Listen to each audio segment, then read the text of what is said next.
अच्छा फवाद चौधरी साहब, ये बताएं हालिया दिनों में ना पाकिस्तान और भारत में आपको पता काफ़ी ज़्यादा टेंस सूरत हाल है और भारतीय मीडिया इसको काफ़ी ज़्यादा फ्लेम अप भी कर रहा था। पहले फोकस आ रहा था कोई जंग जुंग हो जाए, और जब हम ज़्यादा सवाल करें तो वो कहते हैं जी भारत ने की जो हुकूमत है उसने ऑफिशियली तो कोई अनाउंस नहीं किया ना। अब नरेंद्र मोदी साहब का यू टर्न डिस्कस हो रहा है, वो भी कास्ट के हवाले से, यानी ज़ात पात के हवाले से, सेंसस के हवाले से, कि अब वो उसने मंजूरी दे दी है कि जनाब मुसलमान, हिंदू या दूसरे मज़ाहब के लोग कितने मौजूद है भारत में। तो आपको ऐसा लगता है कि क्या अब ये जंगी जुनून वाली चीज़ है ये थोड़ी ख़त्म हो गई है, अब किसी फेस सेविंग मूव की तरफ है भारत, नरेंद्र मोदी? देखिए, नाकामियां तो भारत को हुई हैं। नाकामी तो सबसे बड़ी नाकामी ये हुई कि उन्होंने सोचा कि पहलगाम के ऊपर हम जो बात करेंगे वो लोग जो है वो उसको यकीन करेंगे।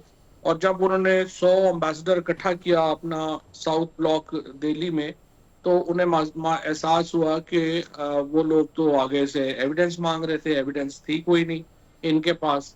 उसके बाद अमेरिका ने भी जो है वो इसको इंडोर्स नहीं किया। और इस वक्त तो रशिया, अमेरिका और चाइना की पोजीशन तकरीबन एक है।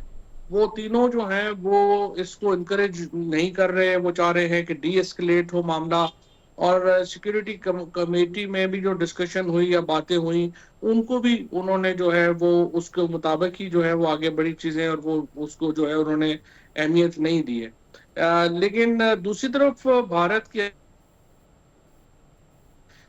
उसके अंदर जिस किस्म का सेंटिमेंट मोदी ने बुलंद कर दिया, जितना उसको बड़ा कर दिया, अब उसके बाद उसको समझ ये नहीं आ रही कि उसको नीचे कैसे लेके आना है। ठीक है। अब आप देखिए ना कि उन्होंने जो इंडियन मीडिया है, गौडी मीडिया, अर्नाब गोस्वामी वगैरह, ये सब लोग, इन्होंने हर कोशिश कर ली कि कश्मीर में कैमरामैन भेज दें, वहां पे किसी तरीके से पाकिस्तान के खिलाफ कोई अपना लोग बात करें। फिर इन्होंने पंजाब जो है, मशरकी पंजाब, वहां पर बात की, लेकिन उनको सपोर्ट वहां से हासिल नहीं हुई। और कश्मीर और पंजाब में तो वाज़ेह तौर के ऊपर प्रो पाकिस्तान सेंटिमेंट है। और इसी तरह से साउथ जो हमारा इनका, आप साउथ इंडिया समझे, वहां पे भी कोई पाकिस्तान के खिलाफ सेंटिमेंट नहीं है। लेकिन ये जो 5-6 स्टेट्स हैं जहां पे ये डिविजिव पॉलिटिक्स के जरिए वोट लेते हैं ठीक है। और हिंदू एक्सट्रीमिज्म को हवाई देते हैं, वहां पे उन्होंने एक फजा बना दी है। So now they are caught between international opinion and domestic opinion. ठीक है। और मोदी को बैलेंस करना मुश्किल हो रहा है कि अच्छा हमने बैलेंस, आकर आप करना क्या। मैं समझ गया। मेरी कल बात हो रही थी खुर्शीद कुसूरी साहब से, तो वो कह रहे थे कि अक्लमंद दुश्मन बेहतर है ना कि बेवकूफ़ दुश्मन से, और ये जो रैशनल बिहेव है ये कहीं ना कुछ ऐसी चीज़ ज़रूर करेगा। आप समझते, क्योंकि बालाकोट में भी 12 दिन बाद कव्वे ही सही, लेकिन उन्होंने 2 कव्वे मारने के लिए आए ज़रूर थे और कुछ रथ भी उन्होंने ज़ख्मी किए थे। आपको लगता है कोई फेस सेविंग में भारत ऐसी हमाकत करेगा? ये डिसाइडेड है?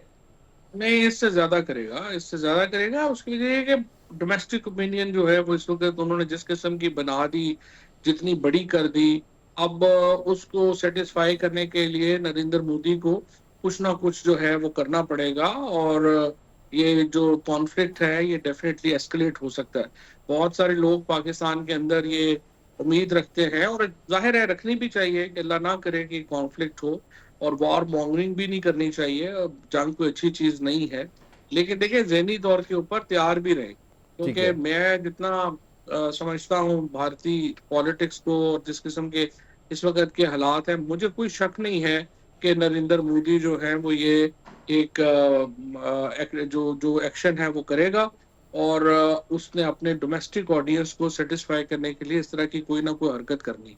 अच्छा, और ये भी कहा जा रहा है, बल्कि भारतीय मीडिया के अंदर ये चीज़ डिस्कस हो रही है कि कुछ आईपीएल का भी वेट किया जा रहा है कि उसका कोई सीज़न ख़त्म होने वाला है 24-25 तारीख को, और उसके बाद कोई भारत किसी किस्म का करेगा, कोई गैर मुल्की मेहमान हमारे अंदर मौजूद हैं, क्योंकि उसमें भी अरबों रुपए इन्वॉल्व तो है ना। आई डोंट नो, ये तो खैर ऐसी कंसिडरेशंस जो हैं हाँ, वो वैसे क्या ये हो भी है, सकती हैं उन्होंने आप। जेडी वैंस का लिहाज नहीं किया। और दूसरा देखिए, बड़ी जंगें मसलन जो ये हुआ था, रशिया की जो जंग है वो एन पहले जब इन्होंने किया था ऑक्यूपाई रशिया ने, तो वो उस वक्त तो विंटर ओलंपिक्स हो रहे थे रशिया में, जब उन्होंने जो है वो हमला किया था। ठीक लेकिन है। ये चीजें जो है कंसिडरेशन होंगी, बट इतनी इसमें जाहिर है कि वो तो अपनी टाइमिंग अपनी मर्जी के मुताबिक बनाएंगे, क्योंकि वो ऑफेंसिव स्ट्रेटजी। मुझे जब हम 2019 का वाकया हुआ था, तो उससे पहले जब पुलवामा के बाद ब्रीफिंग हो रही थी तो हमारे जो एयर चीफ थे उस वक्त अनवर मुजाहिद साहब, ठीक है। उन्होंने ये कहा कि देखें अगर हिंदुस्तान हमारी फिजाई हदूद की खिलाफ वर्जी करना चाहेगा, हम नहीं रोक पाएंगे, ठीक है। क्योंकि 100% आप जो है ये मॉडर्न जहाजों को उस तरह से नहीं रोक पाते, और उसी तरह से अगर हम भी करना चाहें तो हमें भी इंडिया नहीं रोक पाएगा। ठीक। तो इसलिए ये जो सिचुएशंस हैं वो उसके मुताबिक इवॉल्व होती हैं ठीक और है। करती हैं, और उस वही हुआ जो उन्होंने प्रिडिक्ट किया।